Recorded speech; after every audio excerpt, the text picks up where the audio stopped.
Thank you. Today I'm going to talk about some work that we've been doing over the last 11 years with the South Australian Sardine fishery, which is the largest fishery by volume in Australia, important economically to Port Lincoln and surrounding regions.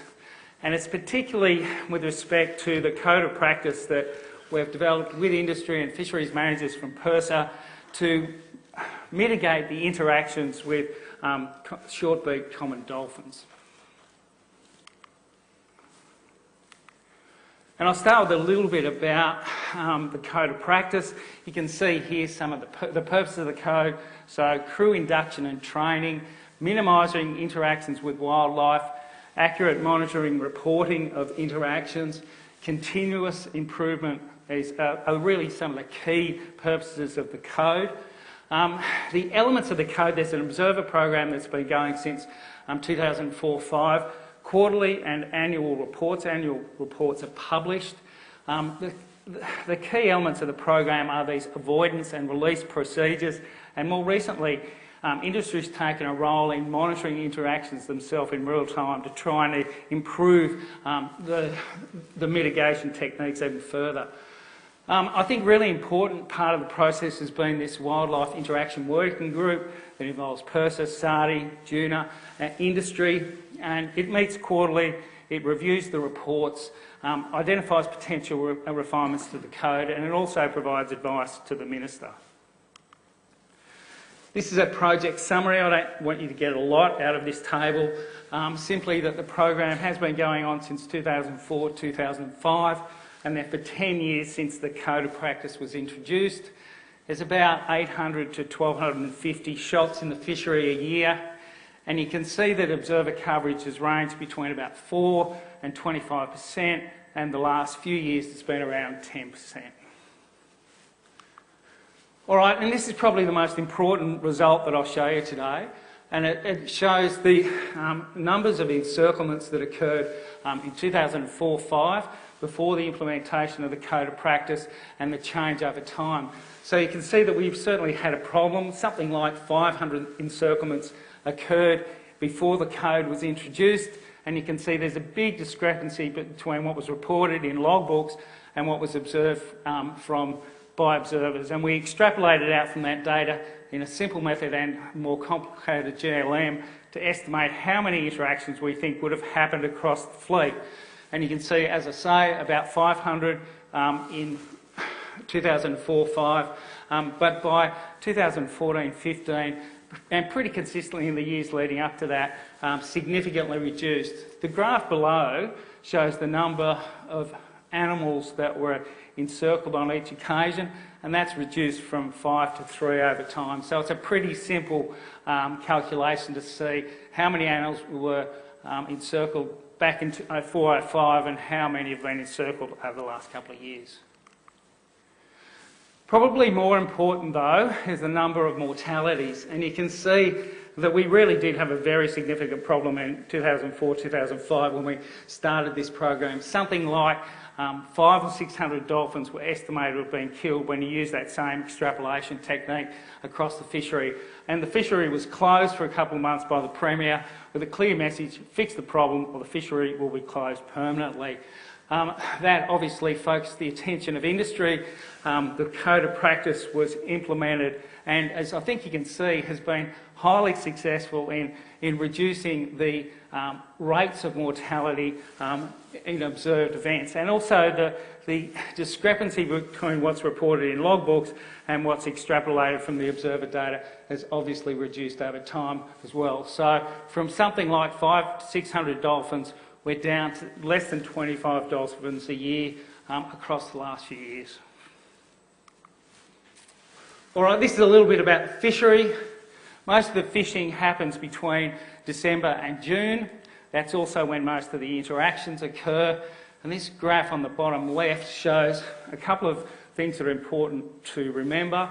One, that CPUE was high. It tends to be higher when an observer is not on board than when it is, one exception to that. But also that the observer coverage is not even.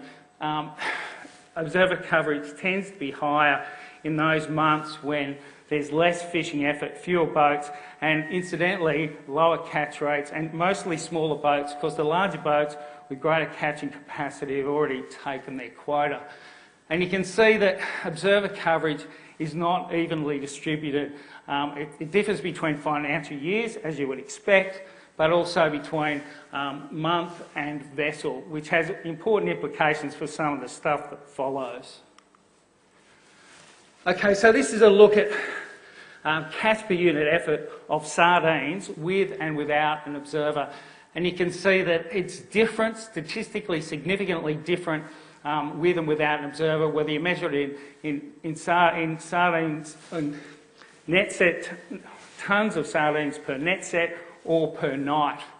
And without going into this in too much detail, one, I think it's in part a reflection of the non-representative observer coverage and that focus on small boats, but it also does suggest that there's an observer effect on fisher behaviour. All right, the code of practice avoidance procedures. Really very important part of the code of practice has been these avoidance procedures that have been specified. And so an active search is undertaken before each shot, and if there are dolphins in the area, the shot is not taken. And that process has really been highly successful in something like 90% of the cases. When no dolphins are seen, the set is successful in that it doesn't encircle dolphins. So that's been a really good result. A successful delay is when the next shot after a delay doesn't contain dolphins, and that's not as consistently successful because the dolphins are in the area, and it doesn't work on every occasion, but still it helps to reduce the rates. All right, this has been a really important part of the code, as well as reducing the number of encirclements. Reducing the mortality of the encircled dolphins has been important, and we've done that by refining the release procedures. And currently we've moved away from a whole range of different techniques to focus on one simple technique, and that's simply opening the front of the net, which in most cases means losing the fish, but it's highly successful in allowing dolphins to escape alive. All right, so what does all that mean? Well, there haven't been a lot of population studies, but this one done by the guys out at Flinders University has given us some preliminary information about the size of the population. You can see that this is preliminary results, and they recommend not to use them for management, but I do think they help to put the interaction rates into context. They suggest minimum numbers without a bias correction of about 18,000 in winter and 12,000 in summer. So the potential biological removals without impacting on the population, based on some fairly generic estimates of reproductive capacity, suggest that between about 60 and 360 animals could come out of that population without impacting on the population to a large extent. And as I said before, we're currently about less than 25 dolphin mortalities a year. So there are other concerns that have been raised around unobserved fishing operations, cryptic mortality and stress from encirclement, which may mean that those mortalities are underestimated. But overall, I think that there's some confidence that this is not an urgent conservation concern. All right, conclusions. The numbers of encirclements and mortalities have reduced over time. The code of practice has been very successful in mitigating dolphin interactions. The discrepancy between observer and logbook data has reduced over time. There's lower CPUE with an observer, which suggests there may be an observer effect, but it also may be related to the observer coverage. Interaction rates without an observer are unknown. We need to ensure that future observer coverage is evenly distributed. We need to finalise these estimates of population and potential biological removals. I think this work really does demonstrate the benefits of scientists working with industry and managers in a constructive way, and we need to do more work to achieve the goal of zero mortalities.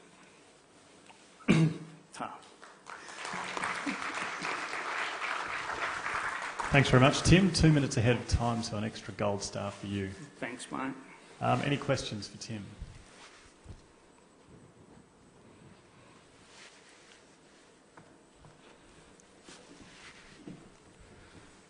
Could you give me a drink of water?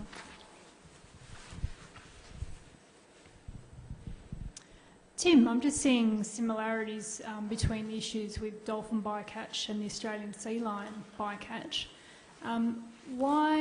Could you explain the differences between with the sea lions? They went to electronic surveillance.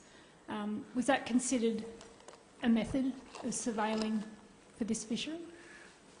It's been talked about, and I think it's potentially still in the things that may happen in the future, but I think there's been a lot of confidence in the way that industry have responded to this, and the Observer program has worked well. It may be a better question for PIRSA than for me, but it is explicit in the Code of Practice that continuous improvement is where we're headed. So I think all options are still on the table. This is what we've done to get to here. Who knows what may happen next. Any others?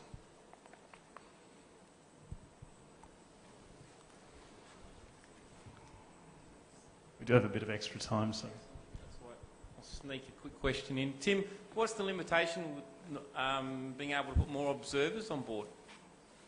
Oh, cost, really. That's it? Yep. You could certainly have more observers than there have been in the past. I think that when we had an initial high level of success, and then sort of that decayed over time, and the observer coverage was increased, I think that a reflection of the success of the program over the last 5 years has been the reason that it's been set and held at 10%. Tim, following from that, because that was actually my question, what would take to make it, a bit better managed?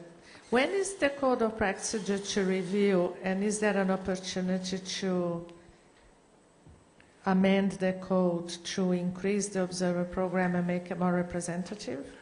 The Code of Practice doesn't set the observer coverage level. That's done by the Minister and PIRSA.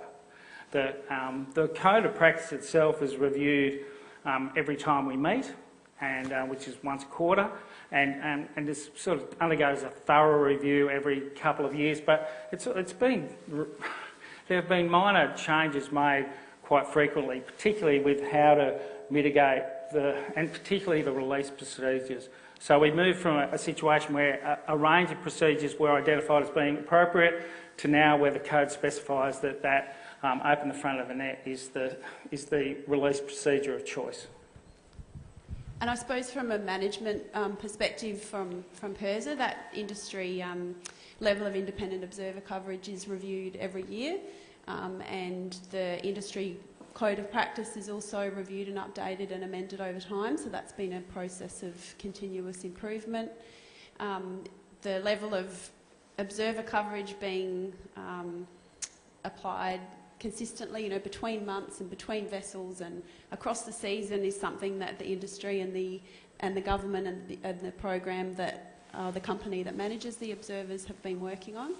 And the sorts of things that are considered in setting that level of observer coverage is whether the industry is implementing its Code of Practice the way that it says it is, that's informed by the independent observer coverage, the interaction rates, the rates of mortality, and the consistency of the industry reporting with the independent observer coverage. So those are the things that are reviewed every year.